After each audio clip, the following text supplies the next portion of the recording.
ಪಾಪಕರ್ಮಗಳಿಂದ ಬಂದಿರಬಹುದು, ಮನುಷ್ಯರ ದೃಷ್ಟಿದೋಷದಿಂದ ಬಂದಿರಬಹುದು, ಅಥವಾ ನಾವು ಮಾಡಿದಂತಹ ಅನೇಕ ಜನ್ಮಗಳ ಕರ್ಮದ ಫಲವಾಗಿ ಬಂದಿರಬಹುದು. ಅದು ಯಾವುದೇ ಇದ್ರೂ ಅದೆಲ್ಲ ಸುಟ್ಟು ಭಸ್ಮವಾಗಿ ಆ ಆಂಜನೇಯನ ಪೂರ್ಣವಾದಂತಹ ಅನುಗ್ರಹ ನಮ್ಗೆ ಸಿಗ್ಬೇಕು ಅಂತ ಹೇಳಿ ಯಥಾಶಕ್ತಿ ನೀನು ಯಾವ ರೀತಿಯ ಶಕ್ತಿಯನ್ನು ಕೊಟ್ಟಿದೆಯೋ ನಮ್ಗೆ ಆ ಶಕ್ತಿಗೆ ಅನುಸಾರವಾಗಿ ಹೂ ಕೊಡುವಲ್ಲಿ ಹೂವಿನ ಹೆಸರು ಅನ್ನುವಂಥ ರೀತಿಯಲ್ಲಿ ನಮ್ಮ ಶಕ್ತಿಗೂ ಮೀರಿ ನಾವು ಪ್ರಯತ್ನವನ್ನು ಪಟ್ಟಿ ಈ ಒಂದು ನೈಸರ್ಗಿಕ ದತ್ತವಾದಂತಹ ಕ್ಷೇತ್ರದಲ್ಲಿ ಆ ಸೇವೆಯನ್ನು ಮಾಡಿಸ್ಕೊಳ್ತಾ ಇದ್ದೇವೆ. ಆ ಸೇವೆಯ ಪೂರ್ಣವಾದಂತಹ ಅನುಗ್ರಹ ನಮ್ಮ ಕುಟುಂಬ, ನಮ್ಮ ಮನೆಯವರೆಲ್ಲರ ಮೇಲೆ, ಹಾಗೆ ನಮ್ಮ ಮಗುವಿನ ಮೇಲೆ ಬೀಳಬೇಕು ಅವನ ಅನುಗ್ರಹ ಅಂತ ಹೇಳಿ ಪ್ರಾರ್ಥನೆ ಮಾಡಿ ಆ ಮಗುವಿನ ಕೈ ಮುಟ್ಬೋದು ಅಲ್ವಾ. ಸೂರ್ಯ ಇಡೀ ಜಗತ್ತನ್ನು ಬೆಳಗ್ತದೆ ಅಲ್ವಾ, ಬೆಳಗ್ತದೆ.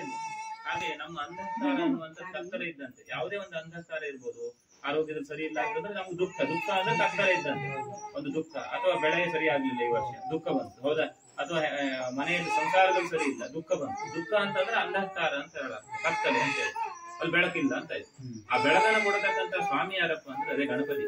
ಯಾಕೆಂದ್ರೆ ಗಣಪತಿ ಅಂತಂದ್ರೆ ಬೇರೆ ಯಾವುದೋ ಅದಕ್ಕೆ ಸಂಬಂಧಪಟ್ಟಂತ ದೇವತೆಗಳ ಆರಾಧನೆಗೆ ಪೂರ್ವದಲ್ಲಿ ಆ ಗಣಪತಿಯನ್ನು ಮಾಡ್ಕೊಳ್ಬೇಕಾಗ್ತದೆ. ಯಾಕಂದ್ರೆ ಇದ್ರ ವಿಘ್ನ ಬರ್ತದೆ ಅಂತ ಹೇಳಿ, ಹಾಗಾಗಿ ವಿಶೇಷವಾಗಿ ಮಾಡ್ಬೇಕು ಅಂತ ಹೇಳ್ತಾರೆ.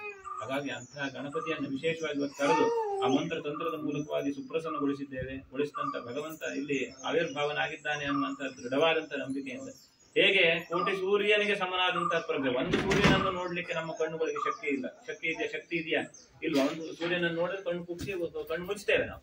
ಹಾಗೆ ಕೋಟಿ ಸೂರ್ಯನಿಗೆ ಸಮನಾದಂತಹ ಪ್ರಭೆ ಉಳ್ಳಂತ ಮಹಾಗಣಪತಿಯನ್ನು ನೋಡ್ಲಿಕ್ಕೆ ಒಂದು ಶಕ್ಯವೇ ಇಲ್ಲ ಯಾರಲ್ಲೂ. ಯಾಕಂದ್ರೆ ಅವನು ಪ್ರತ್ಯಕ್ಷನಾದಂತ ನಮ್ಗೆ ಅದನ್ನು ತಡೆದುಕೊಳ್ಳತಕ್ಕಂಥ ತಾಕತ್ ಬೇಕಾಗ್ತದೆ ಒಬ್ಬ ಮನುಷ್ಯನಿಗೆ. ಆ ತಾಕತ್ತು ನಮ್ಮಲ್ಲಿ ಇಲ್ಲ, ಚೈತನ್ಯ ಇಲ್ಲ, ಹುಲು ಮಾನವರಿಗಿಲ್ಲ. ಹಾಗಾಗಿ ಅವನನ್ನ ಏನು ಅಂತಂದ್ರೆ ವಸ್ತುಗಳ ರೂಪದಲ್ಲಿ ನೋಡ್ಲಿಕ್ಕೆ ಶಕ್ಯ, ನಮಗೆ ಪ್ರತ್ಯಕ್ಷವಾಗಿ ನೋಡ್ಲಿಕ್ಕೆ ಶಕ್ಯ ಇಲ್ಲ. ಹಾಗಾಗಿ ಅವನು ಯಾವ ಸೃಷ್ಟಿಯಲ್ಲಿ ಯಾವ ವಸ್ತುವನ್ನು ಮಾಡಿದ್ದಾನೋ ಆ ವಸ್ತುವಿನ ಮೂಲಕವಾಗೇ ಅವನನ್ನ ಆವಾಹನೆಯನ್ನು ಮಾಡಿ ಅವನನ್ನ ಉಪಚಾರ ಸಂತೃಪ್ತಿಗೊಳಿಸುವಂತದ್ದು. ಹಾಗಾಗಿ ಅಂತಹ ಗಣಪತಿಯನ್ನು ಇವತ್ತು ಆ ಕಲ್ಪವೃಕ್ಷದ ನಾಡಿಕೆಯರ ಅಂತಂದ್ರೆ ಕಾಯಿಯ ಮೇಲೆ ನೀವು ಆವಾಹನೆ ಮಾಡಿ ಆ ಬ್ರಾಹ್ಮಣರಿಂದ ಮಂತ್ರಪೂರ್ವಕವಾಗಿ ಸಂತೃಪ್ತಿಗೊಳಿಸಿದ್ದೀರಿ. ಆ ಗೊಳಿಸಿದಂತಹದ್ದು ನಮಗೆ ಕಾಣುವುದಿಲ್ಲ, ಕಾಣ್ತದ? ಆದ್ರೆ ಅವನ ಆಶೀರ್ವಾದ ನಮಗೆ ಲಭ್ಯವಾಯಿತು ಅಂತಂದ್ರೆ ನಾವು ಏನ್ ಸಂಕಲ್ಪ ಮಾಡಿದ್ವು ಆ ಸಂಕಲ್ಪ ನೆರವೇರ್ತು ಅಂತ ಅದಲ್ಲಿ ಆ ಕೆಲಸಕ್ಕೆ ಆ ಭಗವಂತನು ಬಂದಿದ್ದಾನೆ ಅನ್ನೋದಕ್ಕೆ ಸಾಕ್ಷಿ ಆಗ್ತದೆ. ಹಾಗಾಗಿ ಅದು ನೆರವೇರ್ಬೇಕು, ನೆರವೇರ್ತದೆ, ಏನ್ ಚಿಂತೆ ಮಾಡ್ತಕ್ಕಂಥದ್ದಿಲ್ಲ. ಹಾಗಾಗಿ ಆ ಮಗುವಿನ ಪ್ರಯುಕ್ತವಾಗಿ ಪ್ರಾರ್ಥನೆ ಮಾಡ್ಕೊಳ್ಳಿ. ಹೇಗೆ ಎಲ್ಲ ಒಂದು ದೋಷಗಳನ್ನು ಪರಿಹಾರ ಮಾಡತಕ್ಕಂಥ ಶಕ್ತಿ ಅನೇಕ ಪುರಾಣಗಳಲ್ಲಿ ತಿಳಿಸಿದಂತಹ ಪ್ರಕಾರ ಯಾವ ರೀತಿಯಲ್ಲಿ ಯಾರ್ಯಾರಿಗೆಲ್ಲ ವಿಘ್ನಗಳು ನಿವೃತ್ತಿ ಮಾಡಿದ್ದೀಯೋ ಆ ರೀತಿ ನಮಗೆ ಬಂದಂತ ವಿಘ್ನಗಳು ಕೂಡ ನಿವೃತ್ತಿ ಆಗ್ಬೇಕು ಮಹಾಗಣಪತಿ ಅಂತ ಹೇಳಿ ನಿನ್ನ ಚರಣಾರವಿಂದದಲ್ಲಿ ಅಕ್ಷತೆಯನ್ನು ಹಾಕಿ ನಮಸ್ಕಾರ ಮಾಡ್ತೇವೆ. ಶ್ರೀಕಾರೋಗ್ಯ ಮಾಡುವಂತ ಹೇಳಿ ಅಕ್ಷತೆ ಹಾಕಿ ನಮಸ್ಕಾರ.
ಅಂತ ಹೇಳ್ತಾನೆ, ರೂಪ ಇಲ್ಲ ದೇವರಿಗೆ ಅಂತ ಹೇಳ್ತಾನೆ.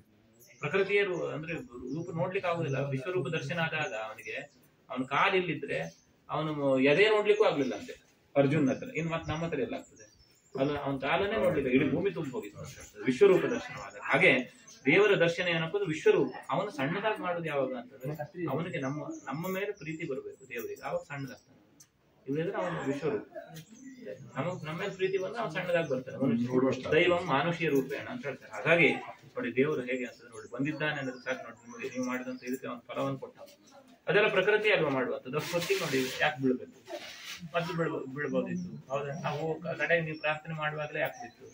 ಇದೆಲ್ಲ ಪ್ರಕೃತಿ ಅನುಗ್ರಹ ಆಗ್ತದೆ ಅಂತಂದ್ರೆ ಅದೆಲ್ಲ ಸೂಚನೆ ಕೊಡ್ತದೆ, ಸೂಚನೆ ಇರ್ತದೆ. ಅದು ನಮಗ್ ಗೊತ್ತಾಗುದಿಲ್ಲ ಅಷ್ಟೇ ಬಿಟ್ರೆ ಅದು ಯಾಕೋ ಬಿತ್ತು ಅಂತ ಹೇಳಿ ನಾವು ತಿಳ್ಕೊಳ್ಬಾರ್ದು. ಆಗ್ಬಿಡುದಿಲ್ಲ. ಗೊತ್ತಾಯ್ತು ನಿಮ್ಗೆ? ಅದಾಗ್ತದೆ ಅಂತಂದ್ರೆ ಆ ಪ್ರಕೃತಿ ಅಷ್ಟೊತ್ತಿಗೆ ಸರಿಯಾಗಿ ಬೆಳೆಸ್ತದೆ, ಇಲ್ಲದೆ ಬೆಳೆಸುದಿಲ್ಲ ಅದು. ಹೌದು, ನಾವು ಇಲ್ಲ ಪ್ರಸಾದ ಸುಳ್ಳು ಅಂತ ಹೇಳಿ ಹೇಳ್ಕೊಳ್ಬಹುದು ನಾವು ಬೇಕಾದ್ರೆ. ಅದು ಇಟ್ಟು ಕೆಳಗೆ ಬಿದ್ದೆ ಬೀಳುತ್ತದೆ ಅಂತ ಹೇಳಿ ಎಷ್ಟೋ ಜನ ಹೇಳುವವರು ಇದ್ದಾರೆ. ಇಟ್ಟು ಬೀಳ್ತದೆ, ಆದ್ರೆ ನಾವು ಆ ಕೇಳುವಂತ ಸಮಯಕ್ಕೆ ಹೇಗೆ ಬೀಳುತ್ತದೆ ಅದೊಂದು ಇದಾಗಿರ್ತದೆ. ಇಟ್ಟು ಬೀಳಲೇಬೇಕು, ಅದು ಪ್ರಶ್ನೆನೇ ಇಲ್ಲ. ಇಟ್ಟು ಕೆಳಗೆ ಬೀಳಬೇಕು ಅದು ಇದು. ಆದ್ರೆ ಆ ಸಮಯಕ್ಕೆ ಯಾವಾಗ ಬೀಳ್ತದೆ ಅಂತಂದ್ರೆ ಅವನ ಅನುಗ್ರಹ ನಮ್ಮ ಮೇಲೆ, ನೀವು ಮಾಡ್ತಿದ್ದೀರಿ ಅಂದ್ರೆ ನಿಮ್ಮ ಮೇಲೆ ಅವನ ಅನುಗ್ರಹ ಆಗ್ತದೆ ಅಂತ ಬೀಳ್ತದೆ. ಇಲ್ದಿದ್ರೆ ಆಗುದಿಲ್ಲ ಅಂದ್ರೆ ನಿಲ್ತದೆ. ಅಂದ್ರೆ ಏನೋ ತೊಡೆ ಉಂಟು. ಹಿಂದಿನವರು ಅದನ್ನ ಕಂಡುಕೊಂಡಂತ ಸತ್ಯ ಸುಳ್ಳಲ್ಲ. ನಾವು ಇವತ್ತು ತಿಳ್ಕೊಳ್ಳತಕ್ಕಂಥ ವಿಚಾರಧಾರೆಯಲ್ಲಿ ಏನು ವ್ಯತ್ಯಾಸ ಇದೆ. ಹಾಗಾಗಿ ಅದೆಲ್ಲ ನಮಗೆ ಅಸ್ತವ್ಯಸ್ತವಾಗಿ ತೋರ್ತದೆ ನಮ್ಗೆ. ನಿಮ್ಗೆ ಹಾಗಾಗಿ ಎಲ್ಲವೂ ಸತ್ಯವೇ ಉಂಟು ಅದರಲ್ಲಿ. ಹಾಗಾಗಿ ಯಾರು ಅದಕ್ಕೆ ಚೆನ್ನಾಗಿ ನಂಬ್ಕೊಂಡಿರ್ತಾನೋ, ಆ ನಂಬಿ ಮತ್ತೆ ಅದ್ರ ಬಗ್ಗೆ ಯೋಚನೆಯನ್ನು ಮಾಡುದಿಲ್ವಾ, ಅವನಿಗೆ ಅದು ಏನ್ ಬೇಕಾದ್ರೂ ಮಾಡಿ ಅಷ್ಟೊತ್ತಿಗೆ ದೇವ್ರ ಬಂದು ಕಾಪಾಡ್ತಾನೆ ಅಂತ ಹೇಳಿ ಶಾಸ್ತ್ರದಲ್ಲಿ ಇದೆ. ಅಂದ್ರೆ ನಂಬಿದ ಮೇಲೆ ಮತ್ತೆ ಅದರ ಬಗ್ಗೆ ಯೋಚನೆ ತಿರುಗಿ ನೋಡುವಂತೆಯೂ ಇಲ್ಲ. ಹಿಂದಿನವರು ಎಷ್ಟೋ ತಪ್ಪು ಮಾಡಿದ್ದು ಸರಿ ಆಗ್ತಾ ಇತ್ತು. ಅದಕ್ಕೆ ದೇವರು ಹೇಳ್ತಾನೆ ಏನು ಅಂತಂದ್ರೆ, ಯಾರು ನಿತ್ಯವೂ ಏನು ಅಂದ್ರೆ ತನ್ನ ಸ್ಮರಣೆಯಲ್ಲಿ ಇರ್ತಾನೋ, ಅಕಸ್ಮಾತ್ ಅವನ ಬಾಯಿಂದ ಏನಾದ್ರೆ ಅಲ್ಲಿ ಏನು ಇಲ್ಲಪ್ಪ, ಅಲ್ಲೊಂದು ವಸ್ತು ಇದೆ ಅಂತ ಅವನು ಹೇಳಿದ್ರೆ ಆ ವಸ್ತು ನಾನು ನಿರ್ಮಾಣ ಮಾಡಿ ಕೊಡ್ತೇನೆ ಅಂತ ಹೇಳಿದ್ದಾನೆ ಶಾಸ್ತ್ರದಲ್ಲಿ. ಆ ವಸ್ತು ಇರದೇ ಇದ್ರು ಅಲ್ಲಿ ನಿರ್ಮಾಣ ಮಾಡ್ತೇನೆ. ಯಾಕೆ ಅಂದ್ರೆ ಅವನು ಇಟ್ಟಂತ ನಂಬಿಕೆ ಅಲ್ಲಿ ಹಾಳಾಗಬಾರ್ದು, ನನ್ನಲ್ಲಿ ಇಟ್ಟ ನಂಬಿಕೆ ವ್ಯತ್ಯಾಸ ಆಗ್ಬಾರ್ದು ಅಂತಂದ್ರೆ ಅವನು ಸುಳ್ಳನ್ನಾಡಿದ್ರು ಅದನ್ನು ಸತ್ಯವಾಗಿಸ್ತೇನೆ ಅಂತ ಹೇಳಿ ಅವನು ಹೇಳಿದ. ಅಂದ್ರೆ ಸುಳ್ಳೆ ಆಡ್ಬೇಕು ಅಲ್ಲ, ಅಂದ್ರೆ ಸತ್ಯ ಯಾವತ್ತೂ ಸತ್ಯದಲ್ಲೇ ಇರುವ. ಅದಕ್ಕೆಲ್ಲ ಮಹಾಭಾರತದಿಂದ ಅನೇಕ ಉದಾಹರಣೆ, ಇವರಿಗೆಲ್ಲ ಗೊತ್ತಿದೆ, ಅನೇಕ ಉದಾಹರಣೆಗಳಿದೆ. ಯಾಕೆ ಎಷ್ಟೋ ಉದಾಹರಣೆಗಳನ್ನು ಕೊಡ್ತೀವಿ ಅಲ್ಲಿ. ತಗೊಂಡು ಹೋಗಿ ಭೀಷ್ಮನ ಹತ್ರ ಆಶೀರ್ವಾದ ತಗೊಂಡ್ಬಂದದ್ದು, ಸೌಭಾಗ್ಯವತಿ ಭವ ಅಂತ. ಆವಾಗ ಭೀಷ್ಮ ತಾನು ಹೊಡೆದು ಸಾಯಿಸ್ತೇನೆ ಅನ್ನುವಂತ ಪ್ರತಿಜ್ಞೆನೂ ಸುಳ್ಳಾಗ್ಲಿಲ್ಲ. ಯಾವಾಗ ಅಂತ ಸತ್ಯ ನಿಷ್ಠನಾಗಿದ್ದವನು ಯಾರು ಭೀಷ್ಮ, ಅವನು ಹೇಳಿದಂತ ಮಾತ್ರ ಸುಳ್ಳಾಗ್ಲಿಕ್ಕೆ ಆಗುದಿಲ್ಲ, ಪ್ರಕೃತಿ ವಿರುದ್ಧವಾಗುದಿಲ್ಲ. ಆವಾಗ ಸತ್ಯ ಆಯ್ತು, ಹೋಗುವಂತವನು ಬದುಕದ. ಎಲ್ಲ ಹೇಗಾಯ್ತು ಅಂತಂದ್ರೆ ಅದಕ್ಕೆ ನಾವು ಏನು ಅಂದ್ರೆ ದೇವರ ಮೇಲೆ ಇಟ್ಟಂತ ನಂಬಿಕೆ ಕೆಲವೊಂದು ದುರ್ಘಟನೆಗಳನ್ನು ನಿಲ್ಲಿಸ್ತದೆ. ಇದಕ್ಕೆಲ್ಲ ಕಾರಣ ಏನು ಅಂದ್ರೆ ನಾವು ಬಲವಾಗಿ ನಂಬಬೇಕು. ಇಲ್ಲೊಂದ್ಸಲ ನಂಬ್ಕೊಂಡು ಅಲ್ಲಿ ಹೋದಾಗ ನಮ್ಗೆ ಸಂಶಯ ಬಂತು ಅಂತಂದ್ರೆ ತಡೆ ಆಗ್ತದೆ. ಅದಕ್ಕೆ ತಡೆ ಆಗ್ಬಹುದು. ಅಂದ್ರೆ ಬರುವುದು ನಿಧಾನ, ಬಂದೇ ಬರ್ತದೆ. ಯಾರು ಕರ್ಮವನ್ನು ಮಾಡಿದ್ದಾರೋ ಅದ್ರ ಫಲ ಸಿಗ್ತದೆ. ಇವತ್ತು ನಾವು ರುದ್ರದ ಆರಾಧನೆ ಮಾಡಿದ್ದೇವೆ ಅಂದ್ರೆ ರುದ್ರನ ಅನುಗ್ರಹ ಅಂತ ನಿಶ್ಚಿತ, ಅದರಲ್ಲಿ ಎರಡು ಮಾತಿಲ್ಲ. ಆದ್ರೆ ಅದು ಶೀಘ್ರವೋ ಅಥವಾ ತುಂಬಾ ನಿಧಾನವೋ ಇದು ನಮ್ಮಲ್ಲಿ ಇರ್ತಕ್ಕಂಥದ್ದು, ನಂಬಿಕೆ ಮೇಲೆ ಇರ್ತಕ್ಕಂಥದ್ದು. ನನ್ನ ನಂಬಿಕೆ ತೀವ್ರಗತಿಯಲ್ಲಿ ಇವತ್ತು ಇಲ್ಲಿ ಮಾಡಿದ್ದೇನೆ, ನನಗೆ ಒಳ್ಳೇದಾಗ್ತದೆ ಅನ್ನುವಂಥ ಭಾವನೆ ಅಲ್ಲಿ ಹೊರಗಡೆ ಹೋದಾಗಲೂ ಜಾಗೃತವಾಗಿದ್ರೆ, ಸರಿಯಾಗಿದ್ರೆ ಅದು ಫಲ ಬೇಗ ಬರ್ತದೆ. ಗೊತ್ತಾಯ್ತು ನಮ್ಗೆ, ಸರಳವಾಗಿ ಬಂದ್ಬಿಡ್ತದೆ. ಅದಲ್ಲ ಅಥವಾ ಸ್ವಲ್ಪ ಎಲ್ಲೋ ವ್ಯತ್ಯಾಸ ಇದೆಯಪ್ಪ ನಂಬಿಕೆಯಲ್ಲಿ, ಅದು ಮಾಡಿದ್ ಸರಿಯಾಗ್ಲಿಲ್ವೇನೋ ಅಥವಾ ನಾವು ಮಾಡಿದ್ದು ಇದಾಗ್ಲಿಲ್ವ, ಈ ಭಾವನೆ ಕೆಲವರಿಗೆ ಇರ್ತದೆ ಹೆಚ್ಚು. ಅವ್ರಿಗೆ ಏನು ಅಂದ್ರೆ ಆ ಫಲವು ಕೂಡ ನಿಧಾನವಾಗ್ತದೆ, ಅದು ಸುಂದರಿಸ್ತದೆ. ಹೇಗೆ ಒಂದು ನೆಟ್ವರ್ಕ್ ನೋಡಿ, ಒಂದು ನಾವು ಫೋನ್ ಮಾಡುವಾಗ ಸ್ವಲ್ಪ ಗಾಳಿಯಲ್ಲಿ ಇದು ನೆಟ್ವರ್ಕ್ ಕಟ್ ಆಯ್ತು ಅಂದ್ರೆ ನಾವು ಮಾತಾಡಿದಂತ ವಾಕ್ಯ ಕೇಳುದಿಲ್ಲ. ಅದು ಹೆಂಗ್ ಕೇಳುದಿಲ್ಲ? ಹಾಗಾದ್ರೆ ಗಾಳಿಯಿಂದ ಹರಡೋಯ್ತು. ಹಾಗೆ ಈ ನಂಬಿಕೆ ಕೂಡ ಅಷ್ಟೇ ಸರಳವಾಗಿ ಯಾವತ್ತೂ ಸದಾಕಾಲದಲ್ಲೂ ಜಾಗೃತವಾಗಿದ್ದವನಿಗೆ ಎಲ್ಲವೂ ಸುಸ್ಪಷ್ಟವಾಗಿ ಗೋಚರಿಸ್ತದೆ. ಅವನಿಗೆ ದೇವರ ಮೇಲೆ ಎಲ್ಲ ಗೋಚರ. ನನಗೆ ಮಾಡಿದ್ದೆಲ್ಲ ಒಳ್ಳೇದಾಗಿದೆ ಅಂತ ಹೇಳ್ತಾನೆ ನೋಡಿ. ಅವನು ನಂಬಿಕೆ ಇದ್ದವನು, ಇಲ್ಲದಿದ್ದವನು ಅವನಿಗೆ ಎಲ್ಲ ವ್ಯತ್ಯಾಸ ಆಗ್ತದೆ. ವ್ಯತ್ಯಾಸ ಆಗ್ಲಿಕ್ಕೆ ದೇವರ ಕಾರಣ ಅಲ್ಲ, ಅವನೇ ಕಾರಣ, ಸ್ವಯಂ ಕಾರಣ ಅಥವಾ ಪಾಪ ಪುಣ್ಯಗಳ ಕಾರಣ. ಹಾಗಾಗಿ ದೇವರು ಯಾವುದಕ್ಕೂ ಕಾರಣ ಅಲ್ಲ ಅಂತ ಹೇಳಿದ್ದಾನೆ. ನೀನು ಎಷ್ಟು ತೀವ್ರವಾದಂತ ನಂಬಿಕೆಯಿಂದ ನನ್ನ ಆರಾಧನೆಯನ್ನು ಮಾಡ್ತೀಯೋ ಅಷ್ಟು ನಾನು ಅದರಂತೆ ಫಲವೇ ಸಿಗ್ತದೆ. ಯದ್ಭಾವ ತದ್ಭವತಿ. ನಿನ್ನ ಭಾವನೆ ಯಾವ ರೀತಿಯಲ್ಲಿ ಇದೆಯೋ ಅದರಂತೆಯೇ ಫಲ ಅಂತ ಹೇಳಿ ಶಾಸ್ತ್ರದ ವಿಧಿ. ಹಾಗಾಗಿ ತೀವ್ರತರವಾದಂತ ಭಾವನೆ ನಮ್ಮಲ್ಲಿ ಜಾಗೃತವಾಗ್ತದೆ. ಈ ಕಾರ್ಯಕ್ರಮಗಳನ್ನ ಮಾಡುವಾಗ ಇದನ್ನ ನಾವು ಮಾಡ್ತಾ ಇದ್ದೇನೆ, ಇಷ್ಟೆಲ್ಲ ಇದೆಲ್ಲ ದೇವರಿಗೆ ಸಮರ್ಪಣೆ ಆಗ್ತಾ ಉಂಟು. ತಂದಂತ ಒಂದು ಲಿಂಬುವಿನಿಂದ ಹಿಡಿದು ತಂದಂತ ಒಂದು ಸಣ್ಣ ಏನು ಅಂದ್ರೆ ಹೂವಿನ ಹೆಸರು ಕೂಡ ಇರ್ಬೋದು. ಅದೆಲ್ಲ ಏನು ಅಂದ್ರೆ ದೇವರ ಪಾದಕ್ಕೆ ಅರ್ಪಣೆ ಆಗ್ತಾ ಉಂಟು. ಇದೆಲ್ಲ ದೇವರೇ ಸ್ವೀಕಾರ ಮಾಡ್ತಾ ಇದ್ದಾನೆ, ಅದರ ಜೊತೆಯಲ್ಲಿ ಅನುಗ್ರಹ ಉಂಟಾಗ್ತಾ ಉಂಟು ಅನ್ನುವಂಥ ನಂಬಿಕೆ ಬಲವಾಗಿದ್ರೆ ನಾಳೆ ನೀವು ಹೋಗಿ ಮತ್ತೆ ಏನಂದ್ರೆ ಇದರಲ್ಲಿ ಹಾಸ್ಪಿಟಲ್ ಮಾಡಿದ್ರೆ 1-8 ದಿನ ಬಿಟ್ಟು ಎಲ್ಲ ನಾರ್ಮಲ್ ಆಗಿರ್ತದೆ. ಅದು ಹೆಂಗಾಯ್ತು ಅಂದ್ರೆ ಪ್ರಕೃತಿಯಿಂದ ಆಗ್ತದೆ. ಅದು ರೋಗ ಬಂದಿದ್ದು ಪ್ರಕೃತಿಯಿಂದ ಅಲ್ವಾ ರೋಗ ಬಂದು ಮನುಷ್ಯನಿಗೆ. ಅದಕ್ಕೆ ನೋಡಿ ಎಷ್ಟೋ ಜನಗಳು ಹಿಂದೆಲ್ಲ ಭಸ್ಮವನ್ನ ಕೊಡ್ತಿದ್ರು ಸ್ವಾಮಿಗಳೆಲ್ಲ, ಭಸ್ಮ ಹಾಕೊಂಡು ಕೂಡ ಸರಿಯಾಗಿ ಹೋಗ್ತಿತ್ತು. ಅದು ಹೇಗಾಗ್ತಿತ್ತು? ಪವಾಡ ಹೇಗೆ? ಪವಾಡ ನಡೀಲಿಕ್ಕೆ ಪ್ರಕೃತಿ ಕಾರಣ ಅಂತ ಹೇಳ್ತೀವಿ. ಪ್ರಕೃತಿ ಗೊತ್ತಾಯ್ತು ನಿಮ್ಗೆ? ಹೇಗೆ ಅಂತಂದ್ರೆ ನಮ್ಗೆ ವಾಯು ಪ್ರಕೃತಿ ಅಂತ ಹೇಳಿ ನೋಡಿ, ವಾಯುದ ಗ್ಯಾಸ್ ಯಾವಾಗಲೂ ಗ್ಯಾಸ್ಟ್ರಿಕ್ ಆಗ್ತಾ ಇತ್ತು ಗೊತ್ತುಂಟು ನಿಮ್ಗೆ, ನೋಡಿದ್ರೆ ಗ್ಯಾಸ್ಟ್ರಿಕ್ ಆಗುವಂಥದ್ದು ಎಲ್ಲ ಮೈಕೈ ಅದು ಬೇರೆ ಬೇರೆ ಕಾರಣ. ವಾತ ಪಿತ್ತ ಕಫ ಇದು ಮೂರಿಂದಲೇ ಮನುಷ್ಯನಿಗೆ ಸಮಸ್ಯೆ ಬರೋದು. ನಮ್ಗೆ ಹೇಳ್ತದೆ ಆಯುರ್ವೇದಿಕ್ ಶಾಸ್ತ್ರದಲ್ಲಿ ಹೇಳುದು, ವಾತ ಪಿತ್ತ ಕಫ ಈ ಮೂರರಿಂದ ಏನಾಗುವಂಥದ್ದು ಆರೋಗ್ಯದಲ್ಲಿ ದೋಷಗಳು ಉಂಟಾಗುವಂಥದ್ದು ಇದೆಲ್ಲ. ಅದಕ್ಕೆ ಈಗ ಆ ಮೂರು ಇದಕ್ಕೆ ಇಲ್ಲಿ ಯಾಕೆ ನಿಮ್ಗೆ ಇಷ್ಟೆಲ್ಲ ಹೇಳಿದೆ ಅಂತಂದ್ರೆ, ರುದ್ರದ ಆರಾಧನೆ ಮಾಡಿ ಇಲ್ಲಿ ಸಿಂಹಾಳದ ಅಭಿಷೇಕ ಮಾಡಿದ್ವಲ್ಲ, ಈಗ ಕುಡಿಬೇಕು. ಆ ಮಗುವಿಗೆ ಒಂದ್ ಸ್ವಲ್ಪ ಕುಡಿಸಿ, ಇದೆಲ್ಲ ಕುಡಿಸಿ ಎಲ್ಲ ಸರಿಯಾಗ್ತದೆ. ಗೊತ್ತಾಯ್ತು? ಈಗ ನಾನು ಹವನ ಕೂತ್ಕೊಳ್ತೇನೆ, ಇದನ್ನ ತೆಗೆದು ನೀವು ಕುಡಿಲಿಕ್ಕೆ ಅಡ್ಡಿ ಆಗ ಕುಡ್ಕೊಂಡು ಹಾಗೆ ನೀವು ಅಲ್ಲಿ ಬಂದು ಕೂತ್ಕೊಳ್ಬಂತ.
ಮಾಡಿದಂತಹ ನಾಮಸ್ಮರಣೆಯಿಂದ ಸುಟ್ಟು ಭಸ್ಮವಾಗಿ ಆರೋಗ್ಯದಲ್ಲಿರತಕ್ಕಂತಹ ದೋಷವೆಲ್ಲ ನಿವೃತ್ತಿಯಾಗಿ ಆರೋಗ್ಯದಲ್ಲಿ ಚೈತನ್ಯ ಅನ್ನುವಂಥದ್ದು ಆ ಭಗವಾನ್ ಸರ್ವಾತ್ಮಕನಾದಂತಹ ಸೃಷ್ಟಿ ಸ್ಥಿತಿ ಲಯಗಳಿಗೆ ಕಾರಣನಾದಂತಹ ಆ ರುದ್ರ ಅಂತಂದ್ರೆ ಈಶ್ವರನು ಅನುಗ್ರಹವನ್ನು ಉಂಟು ಮಾಡಿಕೊಡ್ಬೇಕು.